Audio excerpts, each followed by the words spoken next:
이렇게 말씀을 나누겠습니다.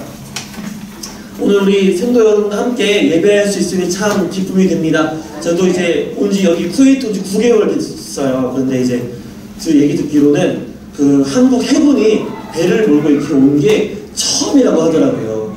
처음이라 쿠웨이트 온 게. 그래서 굉장히 저희 쿠웨이트에 살고 있는 저희들 입장에서는 뜻깊고 역사적인 날이고, 그 날을 여러분과 함께 또 예배할 수 있으면 또 하나님께 감사를 드립니다.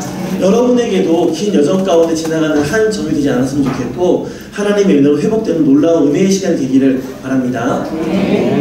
오늘 본문 말씀은 예수님이 제자들을 부르시고 온 갈릴리에 다니시면서 회당에서 가르치셨던 그 내용 중에 한 부분이 바로 오늘 7장의 내용입니다.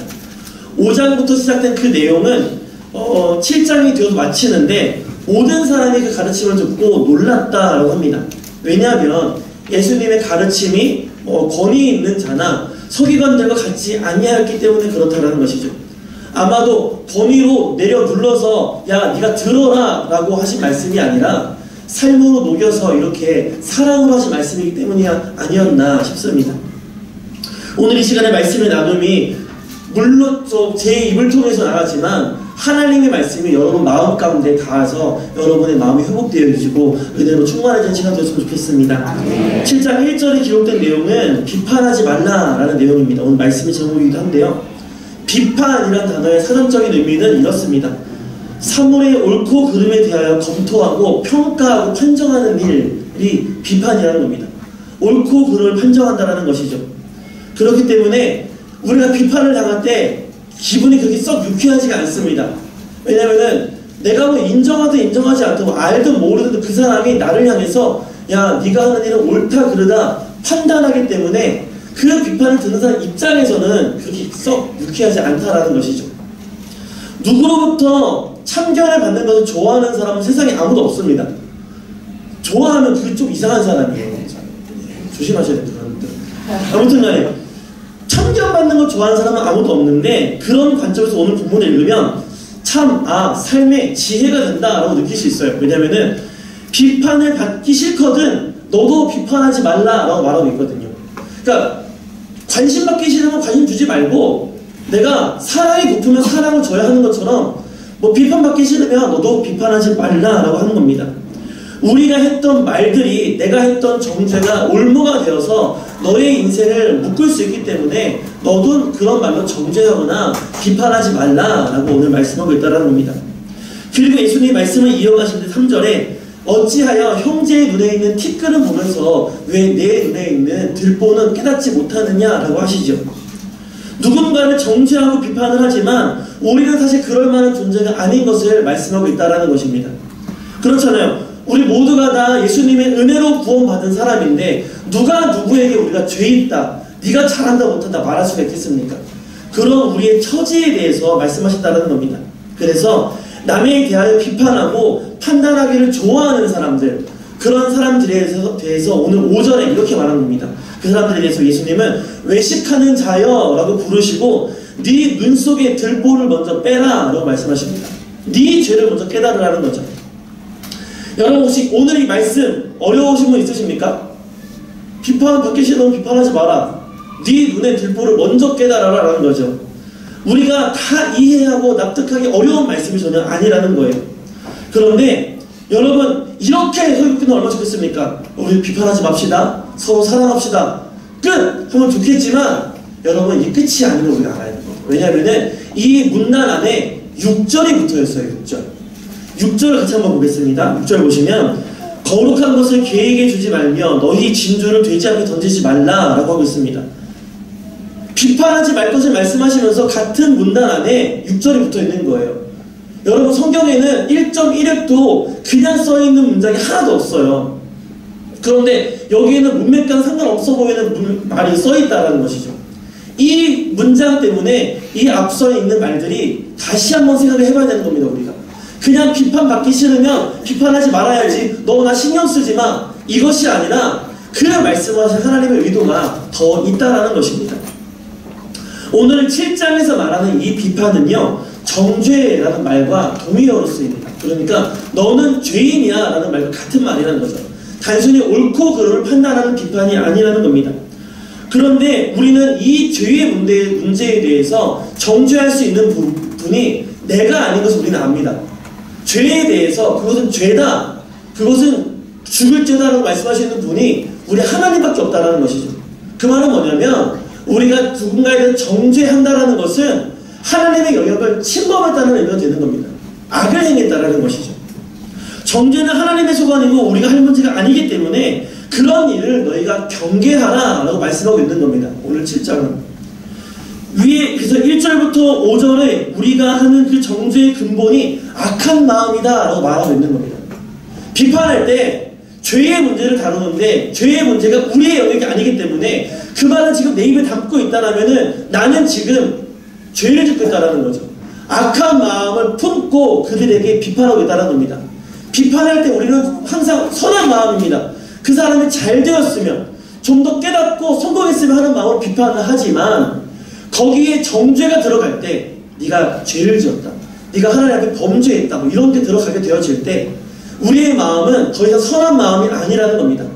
하나님이 해야 될 부분을 내가 한다는 것이 바로 교만인 것이고 그것이 하나님을 가장 가증히 여기시는 죄가 되기 때문에 그것이 곧 여기서 말하는 악한 마음이 된 그런 비판이 된다는 것이죠.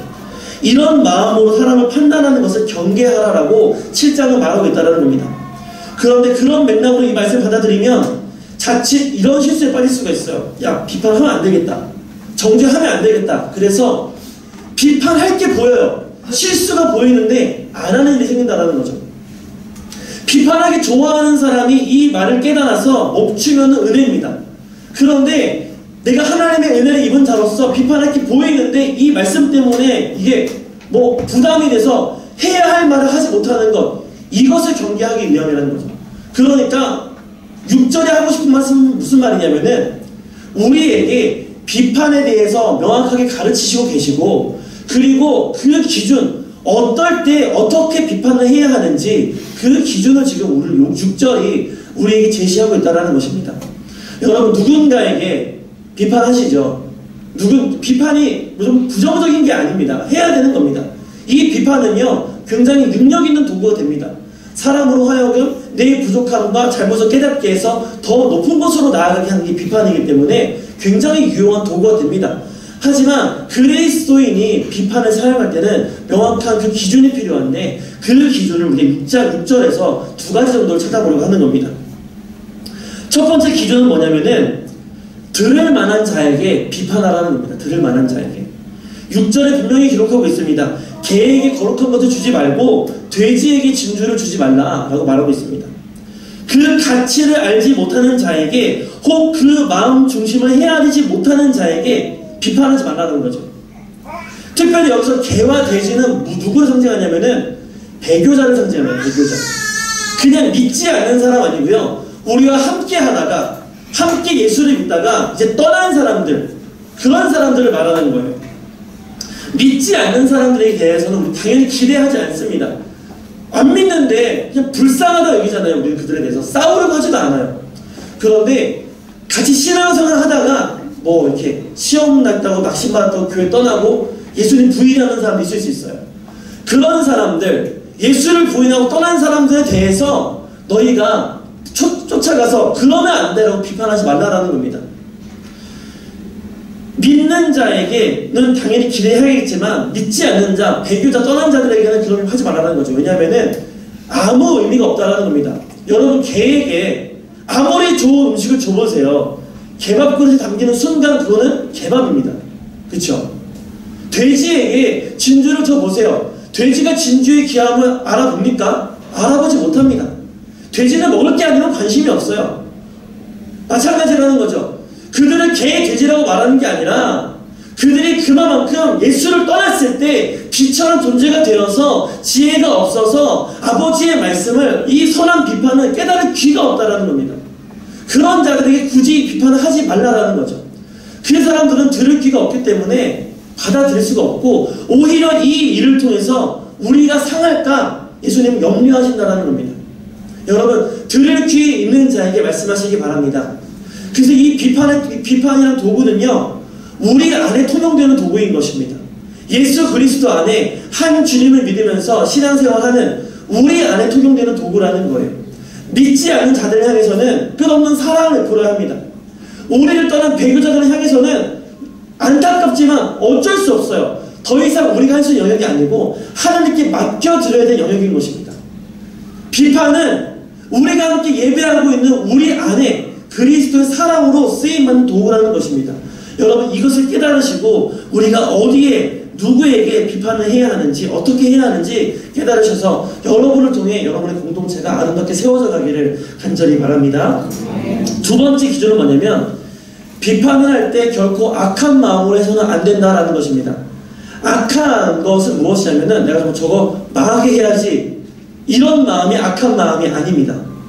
악한 마음은 하나님의 마음과 부합되지 못한 모든 게 악한 마음입니다. 그 말은 뭐냐면, 아버지의 말씀으로부터 내가 받은 것이 아니면 악한 것이라는 거죠. 하나님이 이렇게 이웃을 사랑하셨기 때문에 사랑하는 것, 이것은 선한 것입니다. 그런데 하나님이 이웃을 사랑하라는 그 말씀을 깨닫지 못하고 그냥 사랑해야 하니까 이웃은 내가 섬겨야지, 내 의로 하는 것은 그것은 악한 거라는 거죠. 똑같이 사랑의 실천이지만 그 시작이 하나님의 말씀이냐 내 죄된 본성이냐에 따라서 여기서 악한 것이 될 수도 있고 선한 것이 될 수도 있다는 것이죠. 우리가 비판할 때는 결코 악한 마음으로 해서는 안 된다는 것입니다. 사랑하는 우리 성도를 위해서, 우리 전우를 위해서 우리가 비판할 수 있죠. 근데 그 마음은 하나님이 이 그리스도, 이웃을 사랑하라 했던 이 사랑하는 마음이 되어야 한다는 것입니다. 예수님은요, 이 말씀을 가르치시면서 계속해서 무슨 말씀을 가르치시냐면은, 우리가 천국의 백성인 것과 하나님이 보내신 이 땅의 빛과 소금인 것과 그리고 이제 이웃을 사랑할 것을 구체적으로 말씀하십니다. 그 이웃을 사랑해야 되는 맥락 안에서 비판하지 말 것을 말하고 계신 거거든요. 여러분, 누군가에게 비판할 거리가 보인다는 것은 내가 그만큼 그 부분에서 그 사람보다 조금 나은 안목과 경험이 있다는 반증입니다. 그래서 내가 신앙의 열림이 더 쌓여져 있다라든지 내게 인생이 더 열림이 쌓여져 있다는 분들은 더 많은 부분이 그런 게 보일 수 있어요. 내가 좀 더 잘 아는 부분이 있겠죠. 내가 다 사람이고 경험이 있는 사람들인데, 우리의 20년 30년 인생이 헛된 인생이 아니기 때문에 저 사람과 내가 비교해서 나은 부분이 있을 수 있다는 것이죠. 근데 그런 부분에서 그 사람에게 비판할 거리가 내가 보일 수 있습니다. 그럴 때 그 도구를 있는 그대로 바로 사용하는 것이 아니라 먼저 내 마음을 준비해야 한다는 겁니다. 내 마음은 지금 하나님 보시기에 선한가? 내가 하나님 앞에 죄를 짓고 있지는 않은가? 내 마음은 하나님의 마음에 부합한가? 내 마음은 성령으로 충만한가? 하나님의 내 이 말을 기뻐하시는가? 우리가 분별해야 되는 것입니다. 악한 마음이 되지 않기 위해서. 그리고 또 하나 생각해야 되는 것은 무엇이냐면, 여기까지가 우리가 당연히 해야 될 의무라면은 이 이유는 말 그대로 사랑이라는 겁니다. 저 사람이 내 말을 들을 준비가 되었는가? 나는 저 사람을 이만큼 사랑하는가? 를 생각해야 되는 거예요. 그렇게 생각하고 기도하고 준비해서 우리가 그를 향해서 이 비판을 한다라면은 그 사람을 세울 수가 있다는 것이죠. 그 사람이 이 말을 사랑의 말로 듣고 내가 성장할 수 있다는 것입니다. 비판을 하는 도구는 이렇게 우리 안에 쓰임 받을 때 악한 마음이 아닌 선한 마음으로 쓰임 받아야 한다는 것입니다. 여러분, 중고등학교 다닐 때 매 맞아보셨습니까? 학교에서? 저희 때는 있었어요. 저 많이 맞았습니다. 중학교 때. 선생님들마다 그 시그니처 회초리가 있습니다. 그쵸? 다 있습니다. 제일 흔한 게요, 막대기 회초리고요, 30cm 자, 마대자루, 빗자루 이런 거, 나무 막대기. 제일 흔하고요. 조금 더 나가면 당구대라든지, 제가 가장 맞아본 것 중에 가장 특이한 것은요, 벽돌이었습니다. 벽돌로 머리를 탁탁탁 때리는데, 그런데 저는 전혀 기분 나쁘지 않았어요. 왜냐면은 그 선생님의 마음이 우리를 아끼고 사랑하는 걸 알거든요. 전혀 기분 나쁘지 않았습니다. 벽돌로 맞아도 감사합니다 선생님 하고서 숙제 잘하고 있습니다 했거든요. 그런데 아무리 때려도요, 기분 나쁜 선생님이 있어요. 너 잘하라고 때리는 거야, 너 사랑하기 때문이야 하고 때리는데, 때릴 테면 때려보세요. 정말 내가 악이 맞춰갖고 악소리도 안 내고 끝까지 버티는 선생님이 있었어요. 왜 그런가 하니 이유를 생각해보니까, 그분이 나를 사랑한다, 너 때문이야, 너를 위해서다라고 말을 하지만 그 마음이 느껴지지가 않기 때문에 그랬던 거죠. 그 마음이 느껴지지 않아요. 또 하나 이유 뭐냐면은, 어쩌면은 그분이 날 사랑했는데 제가 그 사랑을 받을 만한 준비가 되어지지 않았기 때문에 제가 그 마음을 받아들이지 못했다는 겁니다. 그래서 우리가 비판을 할 때는 나를 먼저 돌아봐야 되는 겁니다. 내가 정말 그를 사랑하는가? 이 말에 나는 부끄러움이 없는가를 돌아봐야 하고, 그 사람이 이 말을 들을 준비가 되었는가를 우리가 먼저 해야 된다는 것이죠. 바라기는 여러분과 저를 통해서 여러분이 있는 공동체들, 여러분의 가정들, 여러분의 부대, 여러분의 어떤 내무반, 혹은 또 우리의 가정과 교회, 우리 구역들이 우리의 비판을 통해서, 우리 섬김을 통해서 더욱더 견고하고 아름답게 세워져 가기를 바랍니다. 말씀을 읽겠습니다.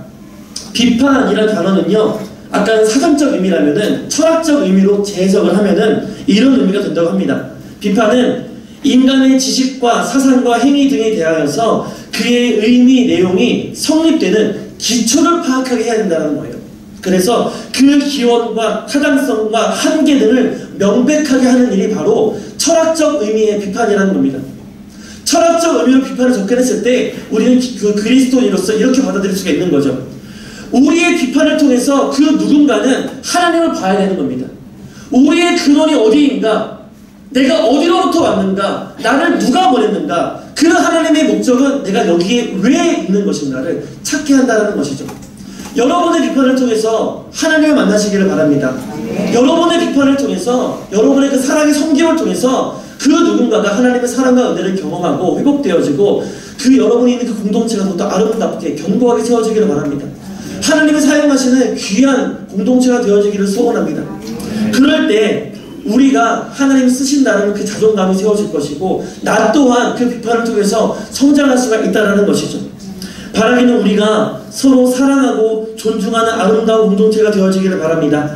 그래서 우리 안에 하나님 보시기에 아름다운 또 건전한 비판이 잘 자리 잡아서 우리가 속한 공동체와 여러분의 부대와 학교와 사업장과 구역과 그리고 우리 교회가 바로 우리를 통해서 더 아름답고 건강하게 세워져 가기를 바랍니다. 오늘 함께 예배하는 우리 모두에게 이 성령 충만함의 은혜, 하나님의 사랑과 은혜가 충만함의 은혜가 넘치시기를 간절히 축원합니다.